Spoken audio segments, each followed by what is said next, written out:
الحمد لله وكفى وسلام على عباده الذين اصطفى أما بعد فأعوذ بالله من الشيطان الرجيم بسم الله الرحمن الرحيم يا أيها الذين آمنوا صلوا عليه وسلموا تسليما সবাই দুরূদ শরীফ পড়েন اللهم صل على سيدنا ونبينا وشفيعنا وحبيبنا ومولانا محمد صلى الله عليه وعلى آله وأصحابه وبارك وسلم পড়েন সবাই পড়েন পড়লেই লাভ একবার পড়লেন 10টি রহমত পেয়ে যাবেন যে পড়বেন সে পাইবেন যে পড়বেন না সে পাইবেন না যারা পারেন না তারা আমার সাথে মুখ লড়ান আল্লাহ দেখতেছে আপনার দিলের হালত মুখ লড়ানির কারণে আল্লাহ ইচ্ছা করলে আপনার কলবে মাওলায় দুরূদ শরীফ পৌঁছে দিতে পারে জন্য মহব্বতের সাথে সবাই পড়েন জোরে সোরে আমার সাথে আল্লাহুম্মা সাল্লি আলা সাইয়্যিদিনা ওয়া নাবিয়িনা وشفيعنا وحبيبنا ومولانا محمد صلى الله عليه وعلى آله وأصحابه وبارك وسلم أعوذ بالله من الشيطان الرجيم بسم الله الرحمن الرحيم فريق في الجنة وفريق في السعير وقال تعالى وأما من خفت موازينه فأمه هاوية وما أدراك ما هي نار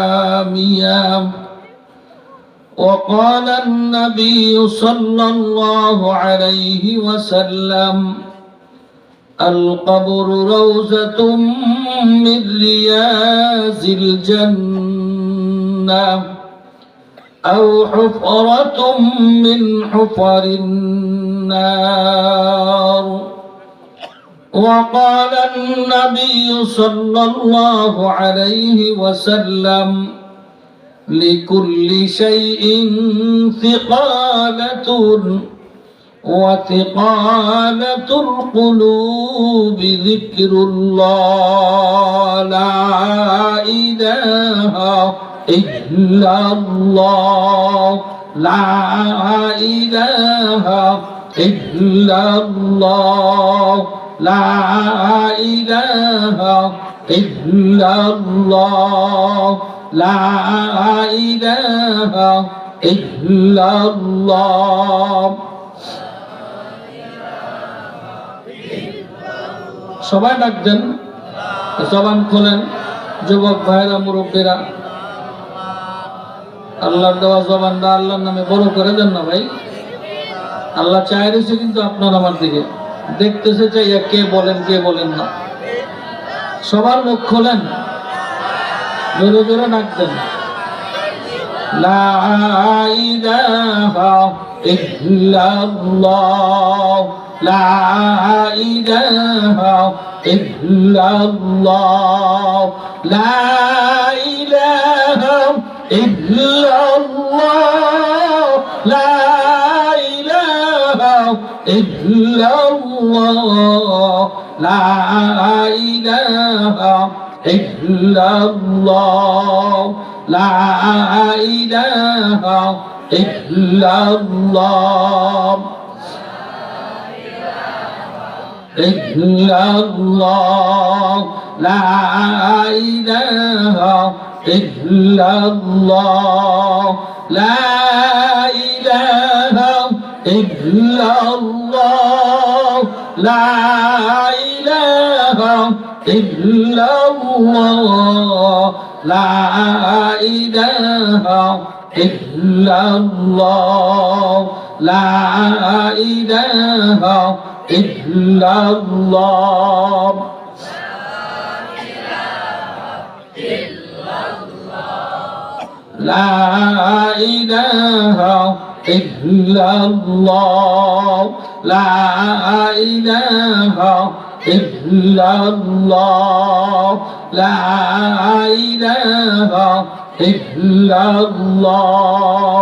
লা ইলাহা ইল্লাল্লাহ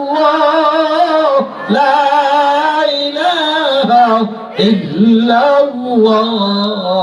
লা ইলাহা ইল্লাল্লাহ লা ইলাহা ইল্লাল্লাহ লা ইলাহা ইল্লাল্লাহ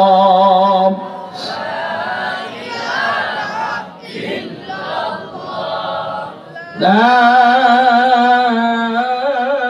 ইলাহা ইল্লাল্লাহ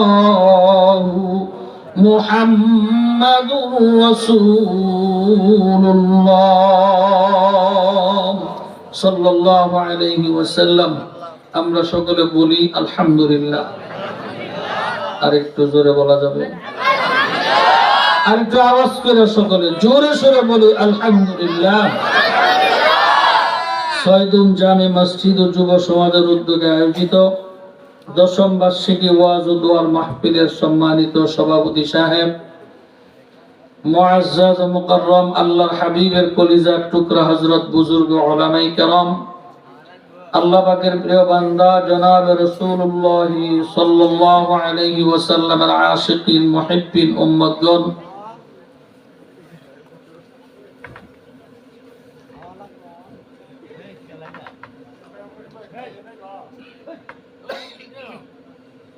চিন্তা না করেন কত বড় দুঃসাহস থাকলে সম্ভব।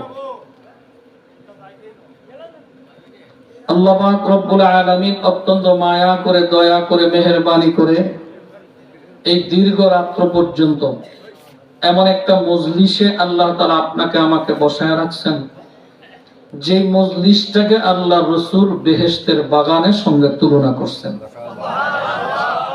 যে মজলিসে বসলে আল্লাহ বান্দার গুনাহগুলি মাফ করে দেন, যে মজলিসে বসলে বান্দার সঙ্গে আল্লাহর সঙ্গে একটা ভালো সম্পর্ক স্থাপন হয়ে যায়, এমন এক দামি মোবারক মজলিসে, উলামায়ে কেরামদের মজলিসে, জাকিরিন শাকিরিনদের মজলিসে আল্লাহ পাক রব্বুল আলামিন অত্যন্ত মায়া করে, দয়া করে, মেহেরবানি করে আপনাকে আমাকে বসার আসার তৌফিক দান করলেন। এতে আমরা সবাই খুশি না বেজার ভাই?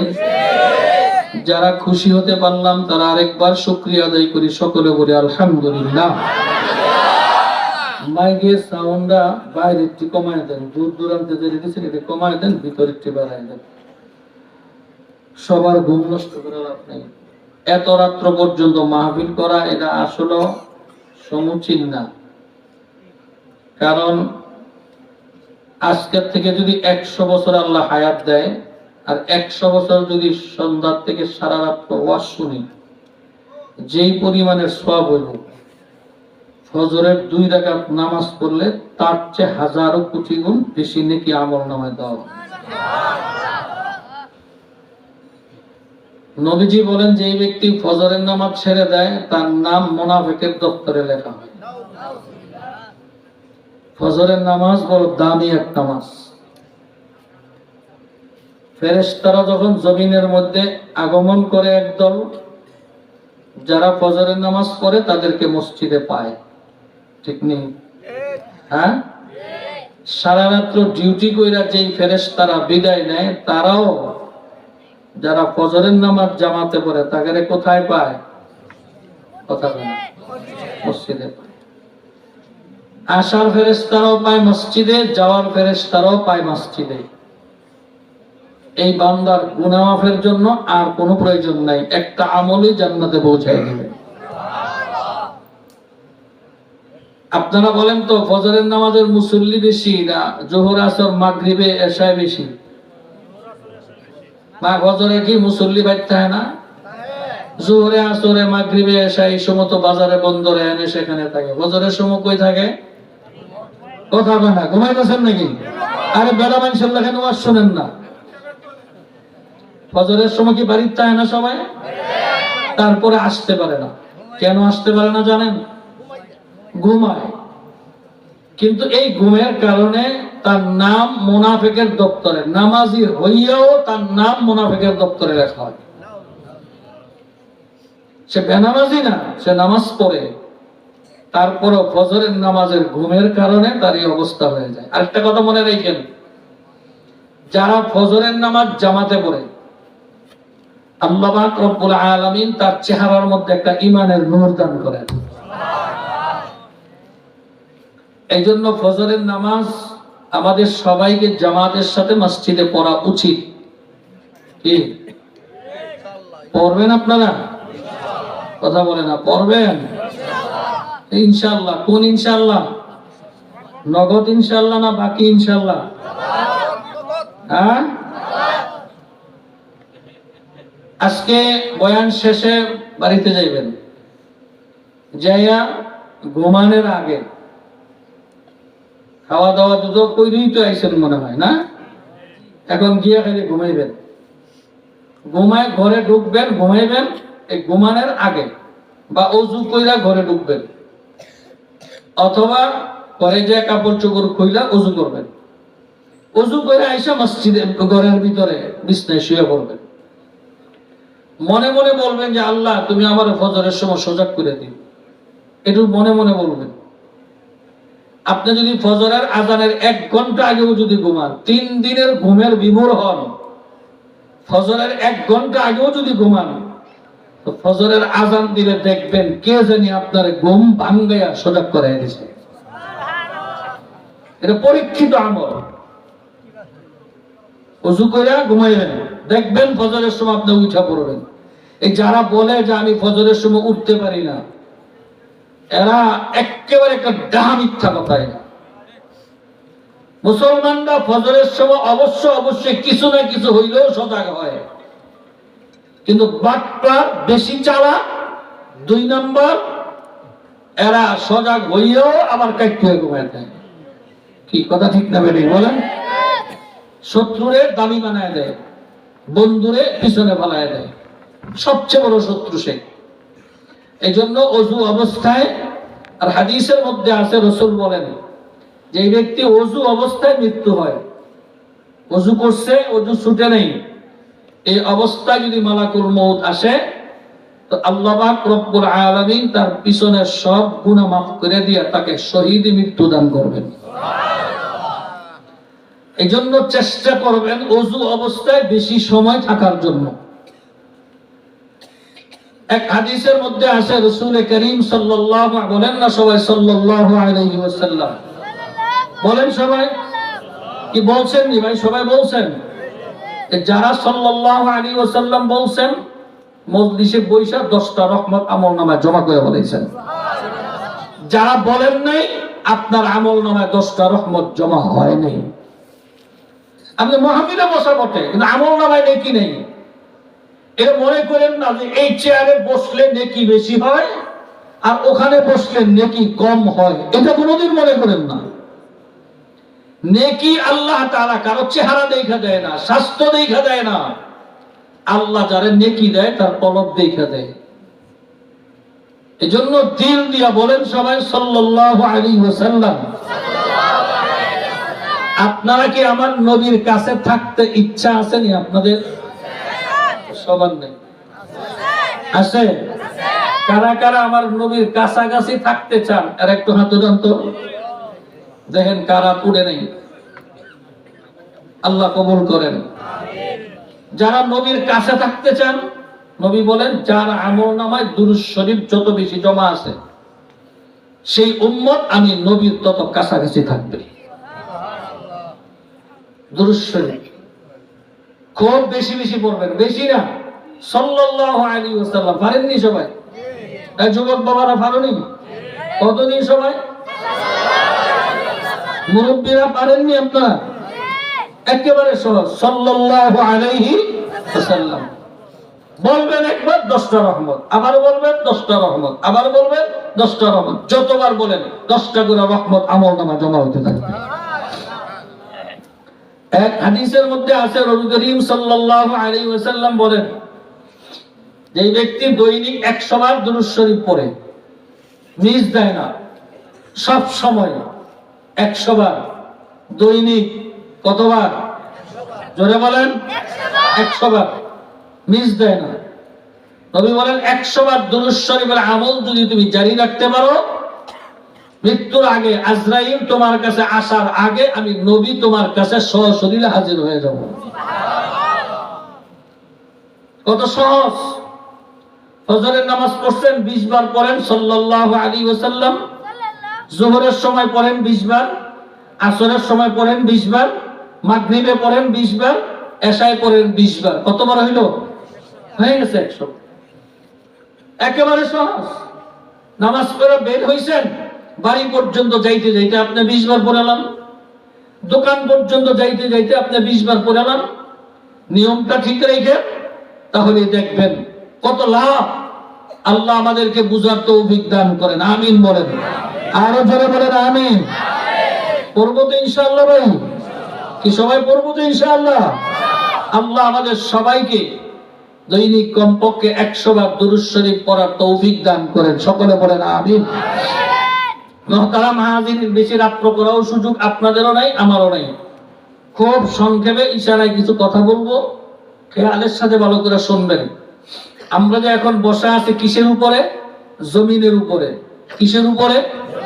কথা বলতে হবে সবার, জোরে বলবেন। কোথায় আছি? জমিনের উপরে। এই জমিনের উপরে থাকবো কতদিন? মৃত্যু পর্যন্ত। কতদিন থাকবেন? মৃত্যু পর্যন্ত। মৃত্যুর পরে আমাদেরকে যেতে হবে আরেক জায়গায়, সেই জায়গার নাম আখিরাত। সেই জায়গার নাম জোরে বলেন না, কি নাম? ভাই আওয়াজ কি সবাই শুনতে পান ঠিক মতো? মনে হয় না। শোনেন, জবাবে বুঝতেছি না। মৃত্যুর পরে যে জায়গাটায় আমরা যাব, যাবেন নাকি আপনারা? কিছু কিছু মানুষ আছে মনে হয় যাওয়ার দরকার হবে না। কি যাইতে হবে নাকি আমাদেরকে? কি যাবেন? সবাই যাবেন? মৃত্যুর পরে আমাদেরকে আরেকটা জায়গায় যাইতে হবে, বাধ্যতামূলক। না যাইয়া কোনো উপায় নেই, যাইতে হবে। যে জায়গায় যাব তার নাম জোরে বলেন আখিরাত। ভালো করে বুঝবেন। জমিনের উপরে আমরা যারা থাকি, আমাদের মধ্যে যাদের অর্থ সম্পদ আছে তাদেরকে কি বলে? ধনী। কি বলে? জোরে বলেন। ধনী বলে। যাদের অর্থ সম্পদ আছে তারা ধনী না যাদের নাই তারা ধনী? যাদের আছে তারা ধনী। যারা ধনী মানুষ তারা চিরাং বাজার থেকে বাজার কইরা হাইটা বাড়িতে আসে না গাড়িতে আসে? আর অনেক গরিব মানুষ আছে ভালো জিনিস কিনতেই পারে না, সস্তা জিনিস কিনা হাইটা আস্তে আস্তে বাড়িতে আসতে হয়। কেন? টাকা নাই। কি কথা ঠিক না? টাকা পয়সা যাদের নাই তারা গরিব। আর গরিবরা এই জমিনের উপরে আরাম করে না কষ্ট করে? বাবা কথা বলেন না, আরাম করে না কষ্ট করে? ধনীরা জমিনের উপরে আরাম করে না কষ্ট করে? আরাম করে। এদের সুখের শেষ নাই। ভালো জামা পরে, ভালো কাপড় পরিধান করে, বাচ্চাদেরকে ভালো পোশাক পরায়, ভিটামিন এ বি সি পুষ্টিকর খাবার কিনে নিয়ে খাওয়ায়। আর অনেক গরিব মানুষ আছে, আরে বয়স 2 বছর হয়ে গেছে, তারপরেও বাচ্চার মুখে একটা আঙ্গুর, একটা খেজুর, একটা নেসপাতি দেওয়ার মতো তৌফিক অনেকের নাই। এই কথা ঠিক না? গরিব মানুষ ভালো কাপড় পরতে পারে না, শীতের দিন ভালো সোয়েটার পরতে পারে না, ভালো মোজা কিনতে পারে না, ঠান্ডার মধ্যে কষ্টের কোনো সীমাই নেই, দুনিয়ার জমিনে চলতেছে গরিব মানুষগুলো। তাহলে আপনারা বলেন, জমিনের উপরে যারা ধনী তারা দুনিয়াতে সুখী, কি কথা ঠিক না? বাকি একটা সুখ আছে, অন্তরের সুখ। এইটা আমার মনে হয় গরিবের চাইতে বড় লোকের বেশি নেই। কি মনে হয়? বহুত গরিব মানুষ আছে, পান্তা ভাত কাঁচা মরিচ দিলে 2.5 প্লেট খেয়ে ফেলাইতে পারে। আর বহুত বড় লোক আছে, বয়স 50-60 হয়ে গেলে ভাত খাইব দূরের কথা, ফ্যান হোক সহ্য হয় না। ঠিক না? দিলের বিতর্কত একটা সুখ, এটা আল্লাহ বড় লোকের চাইতে গরিব বেশি দান করছে। এই জন্য নবীজি সাল্লাল্লাহু আলাইহি বলেন, সবাই সাল্লাল্লাহু আলাইহি ওয়াসাল্লাম বলছেন, বড় লোকের চাইতে গরিবরা 500 বছর আগে জান্নাতে যাবে। আরে সুবহানাল্লাহ, যে কয় মনে হয় কই দিন ধরে খাওয়ানোর লোকে দেন। জোরে বলেন না সুবহানাল্লাহ। কত বছর আগে যাবে জান্নাতে? এইবার বুখারী শরীফের একটা চমৎকার হাদিস আপনাদেরকে শোনাবো। হাদিসটা শোনার পরে দেখবো সুবহানাল্লাহর আওয়াজ কতটুকু পর্যন্ত হইতে পারে। আল্লাহ রাসূলের হাদিস ভালো করে শুনেন। নবীজি সাল্লাল্লাহু আলাইহি ওয়াসাল্লামের কাছে এক মুসলমান সাহাবী আয়েশা আমার নবীকে সালাম দিলেন। সালাম দিয়ে বলতেছেন, পয়গম্বর বলেন, সবাই সাল্লাল্লাহু আলাইহি ওয়াসাল্লাম, আমি আপনাকে অনেক বেশি ভালোবাসি। সুবহানাল্লাহ বলেন না। দৃশ্যটা ভাবেন তো, নবীজির সামনে বৈশা কথা বলা, মহব্বতের পাওয়ার কত, ভাগ্য কত ভালো। নবীজি বলেন, চিন্তা ভাবনা করে বলো, বুঝে শুনে বলো, আমাকে যে ভালোবাসো বুঝে শুনে বলো। সাহাবী বলতেছেন, পয়গম্বর আমি অনেক চিন্তা ভাবনা করে, বুঝে সুঝে চিন্তা করে সঠিকভাবে সিদ্ধান্ত নিয়েছি, আমি আপনাকে অনেক বেশি ভালোবাসি। সুবহানাল্লাহ। আল্লাহর হাবিব বলেন, না, আরো ভালো করে বুঝো, চিন্তা করে নাও, লড়চড় যেন না হয়, সিদ্ধান্ত কঠিন করো, বুঝে শুনে বলো। এইবার সাহাবী নবীজি সাল্লাল্লাহু আলাইহি ওয়াসাল্লামের সামনে কাঁদে দিয়েছেন, চোখের পানি ছেড়ে দিয়া বলতেছেন, ইয়া রাসূলুল্লাহ, ইয়া হাবিবাল্লাহ, আপনি যে আল্লাহর নবী, আমি সে আল্লাহর কসম করে বলতেছি, আমি আমার জীবনের চাইতে আপনাকে বেশি ভালোবাসি। আল্লাহর হাবিব বলেন, যদি আমাকে ভালোবাসো তাহলে গরিবকে ভালোবাসতে শিখো। যেই মুসলমান গরিবকে ভালোবাসে সে আমি নবীকে ভালোবাসে। যেই মুসলমানের অন্তরে, যেই মানুষের অন্তরে গরিবের ভালোবাসা নাই, সে ওলিয়ে কামেল হতে পারে, কুতুবে রব্বানি হতে পারে, কোটিপতি না কেন, হাজারো কোটিপতি হইতে পারে, আমি নবীজির মহব্বতের উম্মত হতে পারবে না। এজন্য গরিবরা, খুব সুখের সংবাদ আছে তোমাদের, আল্লাহর হাবিবকে বেশি ভালোবাসতে হবে। যারা গরিব আছেন, বাজারে বন্দরে চায় স্টলে যান, গরিব মানুষ দেখলে একটা রুটি হইলেও কিনে দিয়েন, একটা চা খাওয়াইয়েন মুরব্বীরে, 10 টাকা দিয়া 5 টাকা দিয়ে একটা চা খাওয়ান, আপনি গরিব হবেন না। এক চায়ের ভালোবাসা আপনাকে জান্নাতে পৌঁছায় দেবে। মনে হয় সম্ভবত 18-19 বছর আগে নান্দাইল বাজারের মোড়ে মসজিদের সামনে দাঁড়াইছি, এক ভিক্ষুক দেখি লাঠি বর্দা বর্দা আসতেছে। দেখতে লোকটা বুড়া না, ইয়ং বয়সের। ওই আমি তাকে তাকাইছি, সে আমারে সালাম দিছে, বলতেছে, হুজুর আমার পেটে অনেক ক্ষুধা, পারলে আমারে কিছু খাওয়ান। আমি চিন্তা করে, আমিও মুসাফির মানুষ, মাহফিলও যাইতেছি, যেমন নেত্রকোনা, রাস্তা অনেক, তো কি খাওয়াইতে পারি? পকেট থেকে 50টা টাকা বের করে এর হাতে দিয়া বললাম যে, বাবা ওই যে হোটেলে গিয়া তুমি খানা খেয়ে নাও, আমি অনেক দূরে যাব। সম্ভবত এই আওয়ামী লীগের বিদায়ের 1 বছর আগে, 23 সালে নান্দাইলে আসছি এক মাহফিলে। এই বেচারা যাই আমার সামনে হাজির। আজকে দেখি হাতে আর লাঠি নেই। আমার সালাম দিল, হুজুর আপনি আমার চিনেন? আমি বললাম, নাম তো চিনতে পারি না। হুজুর ওই যে অনেক দিন আগে নান্দাল মসজিদের সামনে আপনি আমারে 50টা টাকা দিছিলেন, খানা খাইতাম রাত্রে। তখন মনে হয়েছে তুমি আজকে তোমার হাতে লাঠি নেই। হুজুর আল্লাহ আমারে সুস্থ করে দিছে। হুজুর আপনারা আমি মধ্যে মধ্যে তালাশ করতেছি, ওই দিনের পরের থেকে আপনারে আমার কাছে এত ভালো লাগে। আমি কত আলেম ওলামাদেরকে সামনে দিয়ে সালাম দিয়া কত সাহায্য চাইছি, 10 টাকার বেশি আমারে কেউ দেয় না। আপনি কেমনে 50টা টাকা আমারে দিলেন? ওই দিনের ভালোবাসা আমি ভুলতে পারি না। আজকে আমি আপনার সাথে যখন শুনছি আপনি এখানে আসবেন, আমারও বাড়ি এই জায়গায়, আপনার সাথে দেখা করতে আসছি। হুজুর আমার পক্ষ থেকে ছোট্ট একটা হাদিয়া। আমাকে সে হাদিয়া দিল কি, একটা আতরের শিশি। একটা আতরের শিশি আমারে দিয়ে বললো যে হুজুর এই নিন আতরের হাদিয়া। কেমনে আতর কইবেন আপনি?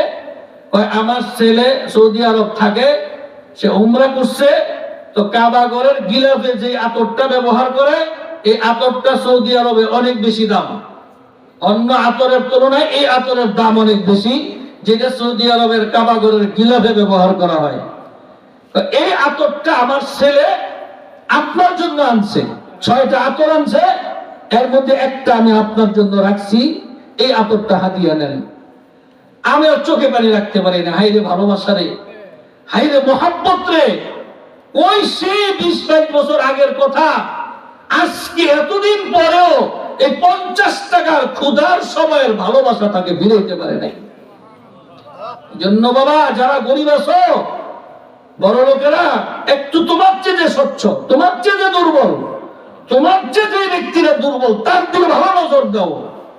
আল্লাহ তোমার রিজিকে বরকত দিবেন। এটা আল্লাহ রাসূলের কথা, যে গরিবকে সহযোগিতা করে আল্লাহ তাআলা তাকে গায়বী বরকতি খাবার তার কাছে পৌঁছায় দেন। করব তো ইনশাআল্লাহ। আল্লাহ আমাদের সবাইকে কবুল করেন, জোরে বলেন আমিন। বলতেছিলাম আসল কথা, অন্যদিকে চলে গেছি। জমিনের উপরে, মনে আছে নি আপনাদের? জমিনের উপরে গরিবরা অনেক বেশি কষ্ট করে, বড় লোকরা সুখে আছে, কিন্তু দিনের একটা সুখ আছে, এইটা আল্লাহ গরিবরে বেশি দান করছেন। সুবহানাল্লাহ। জমিনের উপরে আমরা যতদিন চলি, গরিব হোক, বড় লোক হোক, আর হুজুর হোক, আলেম হোক, পীর হোক, যা হোক, দুনিয়ার জমিনের উপরে চলতে আমাদের টাকা লাগে। কি কথা বলে না? লাগে না? কথা বলে না কেন? লাগে না? আমার হুজুরের টাকা লাগে না? চরমনের হুজুরের টাকা লাগে না? তবলিগের আলী সাহেবের টাকা লাগে না? যে কয় দুনিয়ায় আমার টাকা লাগে না, হ্যাঁ কাহাবাত পা। টাকা ছাড়া মরলেও টাকা লাগে। কি বুঝেন নাই? মনে মরলেও টাকা লাগে। আপনার মৃত্যুর পরে কাফনে কাপড় কিনবে কি দিয়া? কথা কয় না, কি দিয়া কিনবে? ওখানেও টাকা লাগবে। টাকা আমার লাগে, হুজুরের লাগে, পীরের লাগে, দুনিয়াদারের লাগে, সব শ্রেণীর মানুষের মৃত্যুর পূর্ব মুহূর্ত পর্যন্ত টাকা লাগে। মরলেও কাফনের কাপড় কিনতেও টাকা লাগে। এই টাকার পিছনে আমাদেরকে ঘুরাইতেছে আল্লাহ। হুজুররা হাদিয়া কম দিলে পরের বছর দাওয়াত নিতে চায় না। ভুল কইছি মনে হয়? কম হাদিয়া দিয়া দেখেন। এই যে মাইকেল ভাড়া দেখেন কত লক্ষ টাকার মালামাল এনে দিছে। যদি ভাড়াটা 20,000 টাকা হয়, আপনি 10,000 টাকা দেখেন, দিয়ে দেখেন আগামী বছর আমনের দাওয়াত জীবনে লয়নি হয়। সব জায়গায় টাকার প্রয়োজন। এই টাকা যার আছে দুনিয়াতে, সে দুনিয়াতে সুখী। যার টাকা নাই, সে দুনিয়াতে দুঃখী, কষ্ট। ঠিক না বেঠিক? জোরে বলেন। আপনাদের কি ধারণা মনে হয় জমিনের উপরে থাকতে যদি আপনার টাকা লাগে, টাকা ছাড়া যদি আপনি জমিনের উপরে চলতে না পারেন, তো মৃত্যুর পরে কি আপনার কিছু লাগবে না মনে হয়? কথা বলেন না কেন? লাগবে না? জমিনের উপরে লাগে টাকা, জমিনের নিচে গেলে লাগবে নাকি? কি লাগবে জোরে বলেন? ঘুমাইতেছেন। কি লাগবে? এই যে আমরা টাকাটা ব্যবহার করি, বাংলাদেশে এটার নাম টাকা, ভারতে কথা বলে না রুপি, সৌদি আরব গেলে রিয়াল। জিনিস কয়টা? আরে জিনিস তো একটাও। জমিনের উপরে লাগবে টাকা, জমিনের নিচে গেলে লাগবে নেকি। কি কথা ঠিক না মানে বলেন? ওখানে টাকায় কাজ হবে না, ওখানে নেকি লাগবে। যার আমলনামায় যত বেশি নেকি জমা থাকবে, আখিরাতে আল্লাহ তাকে তত বড় ধনী বানিয়ে দিবেন। যার আমলনামায় নেকি যত কম থাকবে, আখিরাতে সে তত বেশি গরিব হবে, তত বেশি গরিব হবে। সেখানে টাকার কোনো আমলনামা নেই, সেখানে নেকির মুআমালা। এই জন্যই তো আমার নবী বলছেন, তোমরা সুবহানাল্লাহ পড়ো 100 নেকি পাইবা, আলহামদুলিল্লাহ পড়ো 100 নেকি পাইবা, আল্লাহু আকবার বলো 100 নেকি পাইবা, লা ইলাহা ইল্লাল্লাহ বলো 400 নেকি পাইবা, কুরআনুল কারীমের তেলাওয়াত করো নেকি পাইবা, একটা হরফ পড়ো 10 নেকি পাইবা। তোমার জামে মসজিদে 1 রাকাত নামাজ পড়ো, তোমার 1 রাকাতে 25 গুণ বেশি সওয়াব আল্লাহ পাক দান করবেন। আর এই 1 রাকাত নামাজ যদি বাইতুল মুকাদ্দাসে পড়ো তো 25,000 নেকি আল্লাহ পাক বেশি দান করবেন। এই একই রাকাত নামাজ যদি মসজিদে নববীতে পড়ো তো একই রাকাতে 50,000 নেকি তোমার আমলনামায় হবে। একই রাকাত যদি তুমি বাইতুল্লাহর সামনে দিয়ে পড়ো তো একই রাকাত, একই সূরা, একই রুকু, একই সিজদা, অথচ আমলনামায় নেকির পাওয়ার 1 লক্ষ রাকাত নফল নামাজের নেকি আল্লাহ আমলনামায় দিয়ে দেবে। এই নেকির মর্যাদা কেন, নেকির আলোচনা নবীজি কেন করছেন, সংখ্যা কেন দিবেন? সমস্ত নেকির কাম, নেকি কোন কাম? আল্লাহ যা অর্ডার করছেন তা করা, আল্লাহ যা নিষেধ করছেন তা ছেড়ে দেওয়া, এটার নামই নেকি। খালি নামাজই নেকি না, খালি ওয়াজই নেকি না, খালি দানই নেকি না, যত ভালো কাম জমিনের উপরে আছে সমস্ত ভালো কাম করার পরিবর্তে আল্লাহ পাক নিজে ঘোষণা দিবেন, এই ভালো কামটা করবা তো এই পরিমাণ নেকি তোমার আমলনামায় জমা হয়ে যাবে। সুবহানাল্লাহ। এক হাদিসের মধ্যে আছে, নবীজি বলেন, বুড়া মানুষ রাস্তা দিয়ে হাঁটতেছে, একেবারে অচল, তার হাতে একটা লাঠি বর্দা হাঁটতেছে, কোন কারণে তার হাতের থেকে লাঠিটা পড়ে গেছে জমিনে। তুমি দেখা দৌড় দিছ লাঠিটা উঠিয়ে দেওয়ার জন্য, নিয়ত ভালো, তলব ভালো, চাই তুমি যাইতে যাইতে বেচারা মুরব্বী লাঠিটা উঠে ফেলাইছে, তুমি যে শুধু নিয়ত করে তার পর্যন্ত পড়ছো, এই কারণে মসজিদে 10 বছর ইতিকাফ করার নেকি তোমার আমলনামায় দিয়ে দিবেন। এরকম সমস্ত নেকির ভাগ আছে। একটা নেকি শুধু দুনিয়াতে আল্লাহ তাআলা একটা নেক আমল রাখছেন, একটা ভালো কাজ রাখছেন, যেটার নেকি আল্লাহ কাউকে ভাগ করে দেন নাই, কোন ফেরেশতাকে লেখার জন্য দেয় নাই, কোন ফেরেশতারে সংখ্যা বলে দেয় নাই, এইটার প্রতিদান শুধুমাত্র আল্লাহ পাকের কাছে নিজে রাখছেন। জোরে বলেন সুবহানাল্লাহ। সেটা কি? আস-সাওমু লি ওয়া আনা আজজি বিহি। বান্দা, রমজানের রোজা এমন এক নেকির কাম, এমন এক ভালো কাম, যে রোজা রাখলে এই নেকি ফেরেশতারা গুইনা দেওয়ার ক্ষমতা নাই। আমি আল্লাহ নিজে রোজার প্রতিদান হিসাবে, উপটকন হিসাবে আমি আল্লাহ নিজে বান্দা তোমার জন্য হয়ে গেলাম। সুবহানাল্লাহ।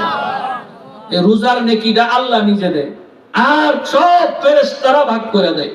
তাহলে বলেন তো জমিনের উপরে কি লাগে? টাকা। এই যে ভুলে গেছে, ওয়াজ ভুলে গেছে। জমিনের উপরে কি লাগে? জমিনের নিচে গেলে নেকি। কথা বলে না? নেকি। কি লাগে? নেকি। এবার আপনারাও তো নেকি কামাই করেন, কষ্ট হইতেছে নাকি? একটু সংক্ষেপে একটা হিসাব আপনাদেরকে বুঝাই, যুবকরা হিসাবটা ভালো করে বুঝবা। 1 লক্ষ টাকা পুঁজি দোকান দিচ্ছেন, সারাদিনে 10,000 টাকা বেচছেন। আমি মুরব্বীদের কাছে শুনছি 100 টাকা বেচতে বলে 10 টাকা লাভ হয়। সত্য মিথ্যা মুরব্বীরা জানে, আমি তো বেচা দেখছি না কোনোদিন। আচ্ছা দাগ 10 টাকাই ধরেন, 100 টাকা যদি 10 টাকা লাভ হয়, 10,000 টাকায় কয় টাকা লাভ হয়েছে? কথা বলে না। মাথা শুনে না, ঘুমাইলে চোখের মধ্যে গরম বেন ঢেলে দেবে। কয় টাকা লাভ হয়েছে? 1,000 টাকা। আপনি কয় টাকার মালিক? আপনি কয় টাকার মালিক হয়েছেন? 1,000 টাকা। ওই 10,000ও আপনার না, 1 লাখ টাকাও আপনার না। কি কথা ঠিক না? আপনি মালিক কত? 1000 টাকা কামাই করছেন আজকে সারাদিনে। আপনার দোকানের ভাড়া হলো 6000 টাকা মাসে। দৈনিক পরে কত? 200। 1000 থেকে 200 গেলে থাকে কত? 800। আপনার মসজিদের ইমাম সাহেবের বেতন হলো মাসে 300। তো দৈনিক পরে কত? 10 টাকা। কত পরে? 10 টাকা। আপনার ওয়াজের চান্দা, মসজিদের চান্দা, গরিবের চান্দা, চায়ের চান্দা, চায়ের চান্দা বুঝেন না? আরে গরো চা খাই না দোকানও বন্ধু বান্ধব নিজে চায়ের চান্দা, এই সব চান্দা মিলাইয়া যদি মনে করেন মাসে 3000 টাকা খরচ হয়, তাহলে দৈনিক পরে কত? 100 টাকা। তাহলে কত হইল? 200 আর হইল 100, কত হইল? 300। আপনার ঘরে 5 জন খানেওয়ালা। কেমনে? আপনার বাচ্চা, আপনি, আপনার বিবি, আপনার মা, আপনার বাবা। কজন হলো? 5 জন। সারা দিনে 3 বেলায় যদি 100 টাকা পরিমাণের খাবার খান, বর্তমানে 100 টাকায় খাবার হয় না। কি কথা ঠিক না? ধরেন 100, তাহলে 5 জনে কত? 500। আগে আসিল কত? কত হইছে? কথা কয় না। কত হইছে? 800। আপনার বিবি সাহেব ফোন দিছে, হ্যালো, কি বাচ্চা প্রচুর জ্বর, বমি করতেছে, তাড়াতাড়ি একটু ঔষধ নিয়ে আসেন। ডাক্তারের কাছে গিয়ে হালত শুনাইছে, ডাক্তারের ঔষধ লিখছে 400 টাকা। 400 টাকার ঔষধ কিনে লয়ে বাড়িতে আসতেছে। এবার কত হইল? কত হইল? আপনার কামাই কত? এখন রইছে কত? লাভে রইছে কত? হ্যাঁ, লাভে কত দিছে? 200 লস হয়েছে না? কথা বলে না। কামাই কি কম করছিলেন? 1000 টাকা কামাই করছেন, চোখের সামনে 1200, 200 টাকা ঋণ। আপনারা বলেন কামাই তো ভালোই করছেন, নেকি তো আপনারা ঠিকই কামাই করেন। এই যে ওয়াজ মাহফিল আইছেন, নেকি হইছে না? কদ্দুর নেকি হইছে জানেন? মুনাজাতের পরে যখন খুশিতে বিদায় হইয়া বের হবেন গেট থেকে, আমল নামায় কমপক্ষে 50 লক্ষ নেকির কম আর লেখা হইতে পারে না। এই যে সুবহানাল্লাহ বলছেন, 100 নেকি হইছেন। কি দেখছেন? নেকি তো কামাই করছেন। গরিবরে দান করেন নেকি, নামাজ পড়েন নেকি, রোজা রাখেন নেকি, মানুষের ভালো কথা বলেন নেকি, এ তো নেকি তো কামাই করেন ঠিকই। কিন্তু বলেন তো, আজকে ফজরের নামাজ যদি আপনি না পড়েন, তো সারা রাতের ওয়াজের নেকি আর ফজরের নামাজ একসাথে করলে কোনটা বেশি আগ্রহী? সারা রাত কষ্ট করে তো কামাই করছেন, লক্ষ লক্ষ নেকি কামাই করছেন, কিন্তু ফজরের নামাজ না পড়ার কারণে সারা রাতের নেকি গিয়াও আরো শর্ট। কি কথা ঠিক না ভাই বলেন? যদি ফজরের নামাজ পড়েন, কথার কথা ফজরের নামাজ গেলেন, নামাজ পড়লেন, নামাজ পড়ার সময়, ওযু করার সময় যদি এই থোতার নিচের থেকে চুলের গোড়া, কানের লতি, এই কানের লতি, পুরা মুখ যদি ভালো করে পানি না ঢুকে, শীতের কারণে তো না ঢুকাটাই সম্ভাবনা। এই কথা ঠিক না? হাতের চিপে